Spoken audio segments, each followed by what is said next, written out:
In my wildest dreams, I would never think that I'd like to love speaking publicly. Most of the time, I had to do it for school, or I was forced into a situation. According to studies, people's number one fear is public speaking. Number two is death. Number two is death? Does that make any sense? So to the average person, if they go to a funeral, they'd rather be in a casket than deliver the eulogy? I'm always relieved when someone delivers a eulogy. Then I realize I'm able to listen to it. I have some interesting speaking experiences from talking in high school, taking a speech class in college, and getting the Best Speaker Award for one of my Toastmaster meetings. The first time I had to speak was in high school. I had a health ed class. And we had to do a research project about a health issue and present it to the class. We could use notes and read from our paper. I remember I was scared to death. There were only like 15 people in the class. That seemed like 100 to me. I don't remember my topic, or I can't never forget how I felt that day. It was over 37 years ago. It was like the first time I went to a dance, I had to ask a girl to dance. I get up there and I think everybody's looking at me. My ears start burning and I start hearing this James Bond music in my head. Like when he's in trouble. Da-da, da-da, da-da! I ask her to dance and she says no, and I carol away. No one's actually looking at me, they don't even care. So the first time I had to speak in my high school class, I get up there, my ears are burning, I hear the James Bond music, da-da, da-da, da-da! And then all of a sudden, my arms start feeling cold, I'm shaking, my legs start shaking, my whole body's shaking. Looks like I'm having a seizure. It was uncontrollable. Someone could have put a bike lock on my mouth, maybe to prevent me from biting my tongue. It could have been worse. I could have lost total control of my batter and blouse. I didn't do it. The best way to get rid of nervous tension, you take a beta-blocker pill. It's like propranolol, and it'll block secretions of epinephrine from the adrenal gland. But I think it's better to use your nerves energy in a positive way to make your speeches even better.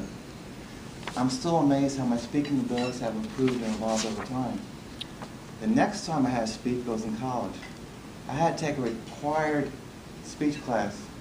The teacher was a mean, nasty, condescending bully, and he had no business teaching. I wouldn't let this man teach my daughter. The first speech, we had a big podium like this. He said we couldn't hide behind it. So I got up there with my paper. I think I was doing better. I was reading for my speech. I didn't hear the James Bond music. My ears were burning though. And I think I did better, but I was reading my speech like this. So it looked like I was having Parkinson's disease. Let me tell you why this man seemed to be teaching. There was a student in the class who was from Turkey. He gave his speech, and the teacher said, "How did he do?" He all said he did fine. Then the teacher said, "He was lousy, horrible, lousy." And he went up to the student and he said, "What's wrong with you? I'm not from Greece." This student never came back. Thinking back at it now, we should all band together, went to the administration and got this man fired. Besides being mean and nasty, he was a moron. Let me tell you why he was a moron. During midterm examination, we had to have conferences with him. He asked me what my major was. I told him it was oceanography and geology. He said, "I know why you picked oceanography, because you'd rather be with fish than people." And then he gave us a lecture for about half an hour on the art of picking up dog poop with a pooper scooper and laughed the entire time. I'm still amazed how my speaking abilities have improved and evolved over time. I originally joined Toastmasters because I was trying to promote my father's book. And I did a radio interview. I sounded horrible. I wanted to vomit when I heard myself speak.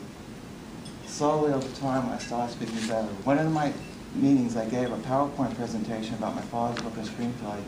And to my astonishment and shock, I got the Best Speaker Award that meeting. I finished my competent communicator, and my long-term goal is to become a distinguished Toastmaster. I'm still amazed at how my speaking abilities have improved and evolved over time. If someone would have told me 5 years ago I was going to join Toastmasters, I'd say, you're crazy, out of your mind. There's no way I would even do it. About 8 years ago, there was a lawyer who was in my Taekwondo school. He told me he gave speeches every Saturday and he joined Toastmasters. I had no desire to do that. That was the last thing from my mind. I had some interesting speaking experiences, talking in high school, from taking a speech class in college, and from getting the Best Speaker Award at one of my Toastmaster meetings.